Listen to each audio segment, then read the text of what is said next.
Today I'll be updating you on things related to a potential fourth stimulus check.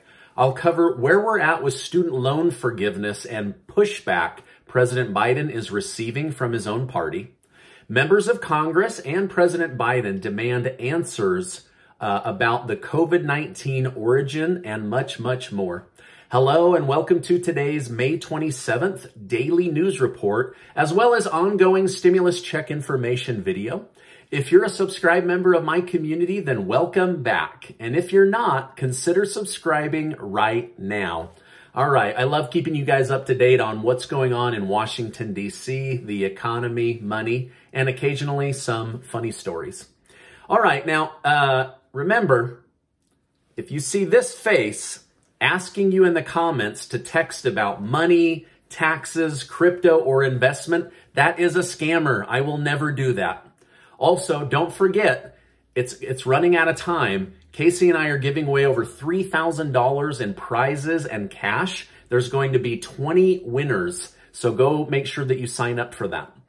All right, now, Representative Alexandria Ocasio-Cortez, AOC, has said President Biden's unwillingness to forgive $50,000 of student loan debt is unacceptable. $50,000 should be the minimum, not the maximum, she says. She also went on to say, I don't think that that's enough. We need to push him. I believe in full student loan debt cancellation, but we have to push him to, at the bare minimum, as a floor, $50,000 that Senator Warren and Senator Chuck Schumer have also advanced. She went on to say, $50,000, I believe, would cancel 80% of the student loan debt in our country. I believe in higher thresholds because, frankly, I believe that our doctors and our lawyers and folks that have been in legal professions, academia, professors, etc., I believe that they should also be eligible to have their student loan debt canceled. And so I think that that's something that's extraordinarily important. So she basically is saying, listen, President Biden, you are going too small. You need to go much, much bigger. And at first, this was like a racial gap thing that she was pushing. Now she wants lawyers and doctors, like all the higher income earners of the country, to receive massive amounts of student loan forgiveness. Kind of makes you wonder if she has some student loans, right, that she needs to get rid of. However, Senator Warren of Massachusetts said, with the flick of a pen, President Biden could supply the single largest stimulus to the American people. Warren said if Biden really wants to help people with stimulus, an executive order would be the single most powerful thing that he could do to stimulate the economy. So Warren is saying it's not stimulus checks that are going to help the American people. It's forgiving massive amounts of student loan debt. So she's kind of flip-flopped, right? Because she was one that was really pushing heavily for a $2,000 stimulus check. And now she's saying that President Biden, his biggest focus should be on forgiving student loan debt, especially for like wealthy lawyers and doctors and things. So it's kind of some mixed message going on there. Now, many Americans say that if President Biden is going to do this, then he should also forgive my credit card. He should also forgive my car note. He should also forgive my mortgage debt. So by singling out one group and giving a massive amount of relief, other groups are popping up saying, hey, we want relief, we want relief, we want relief. And so I'm not saying student loan debt forgiveness is bad. I'm just saying it's creating pockets of Americans that are feeling left out. Now, regarding the $7 trillion spending bill I told you about yesterday, Republicans have fired back on progressive Democrats, saying the $7 trillion spending bill proposal would crush the country, lead to job losses over time, create high inflation, would increase the cost of food and goods, and would give us an unsustainable amount of debt. Now, most of all, they said everyone will have to pay higher taxes, not just the wealthy and large corporations, in order to cover $7 trillion of debt. The new group of people in Congress calling for President Biden to do a fourth round of stimulus checks have come out and said that stimulus checks are the most fair way to distribute money to the American people. Not everyone gets unemployment benefits, they said. Not everyone is able to find full-time work. Not everyone is caught up on their bills yet after living through 2020. The power of a stimulus check compared to all other areas of past stimulus package programs is that it distributes money to all income levels, and all income levels go out and spend that money. So basically, it doesn't leave any group out, and at all levels of stimulus check, they went and spent money, which stimulated the economy. So essentially, they are saying stimulus checks can reach the employed, the underemployed, and the unemployed. Stimulus checks can reach the middle class as well as the poor.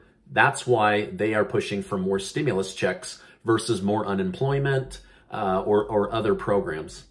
Again, they're saying all groups that received money went and put it into the economy. Now, I will say that probably on the wealthier end, they put that money into the stock market, which did boost the economy. But if it were me, I might put some rules on, hey, this needs to be spent in the economy and not just put into Wall Street, right? Okay, now the group has said it will be highly important to do a targeted stimulus check this next time around that would mostly help those that are truly in need. I think the biggest problem is exactly targeting who is in need, because someone who makes $70,000 a year who's been out of work may have just as much need as somebody who makes $30,000 a year but never lost their job, right? So it is hard to target it that way.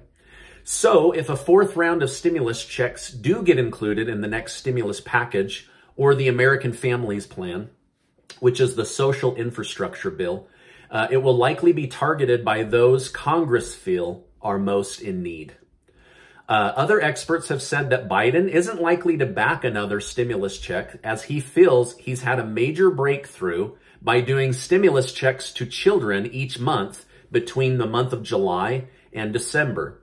However, that doesn't help those that have no children or had children that have now moved out on their own, which is why the before-mentioned group has said that stimulus checks is the most fair way to help the most amount of Americans.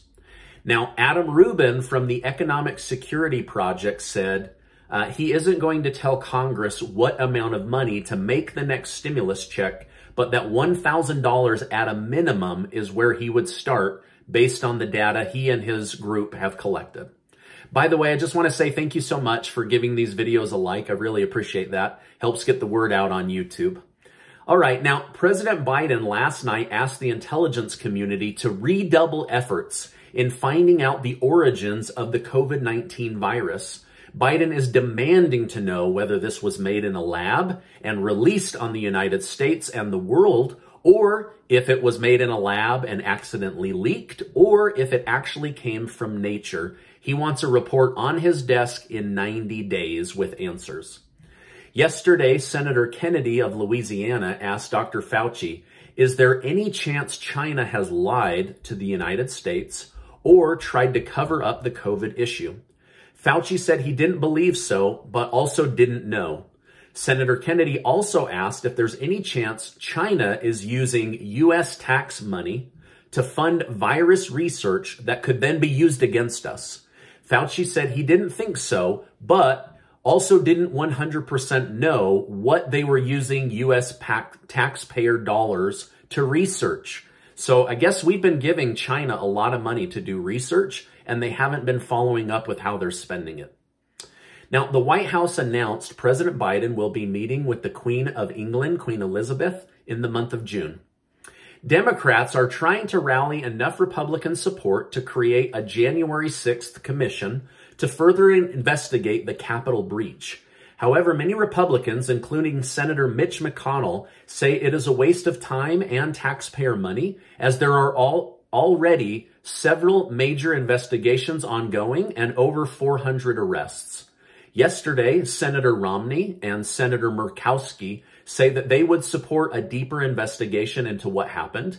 Democrats now need 8 Republicans to join their side in order to get to the 60-vote threshold. A new study shows that every city that supported defunding police departments has had a substantial rise in crime.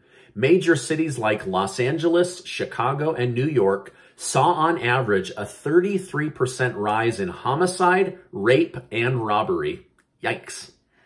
Mayor de Blasio of New York cut the police budget by $1 billion last summer after coming under significant pressure. He now says that they will be increasing the police budget by $92 million and focusing on better training. Yesterday, Eric Carle, the author of The Hungry Caterpillar children's book, has passed away at the age of 91. His book has been read to or read by tens of millions of children. The United Arabs of Emirat are using oil money to fund projects with scientists around the world to figure out how to make rain. So far, the first project backed is sending drones into the upper atmosphere to zap clouds with large amounts of electricity to see if that will pull in moisture and create rain clouds. The hope is to bring rain to areas of the world that are drying out at a fast pace, while at the same time trying to figure out how to consistently give rainfall to parts of the world that do food production. Yesterday, 110 pounds of cocaine washed up on the shore in Texas in a tightly wrapped bundle. So if it's yours, make sure to call the Lost and Found in Texas. Actually, don't. That's a lot of cocaine. Wow, man. All right. Now, the university, Howard University, announced yesterday that their College of Fine Arts will be renamed after the late Chadwick Boseman, who played the Black Panther in the Marvel Universe movies. This is my update for today. As I know more, I will definitely come on and share more. Before you go, make sure to get signed up for that giveaway as a way of Casey and I saying thank you for being members of our community and helping out with some cool hats and $300 in cash to 10 of the 20 winners. Before I let you go, I just wish to remind you that you are amazing. Remember that. Seriously, and tell somebody else that today. Hey, I appreciate you being in my community, and I'll see you on the next video.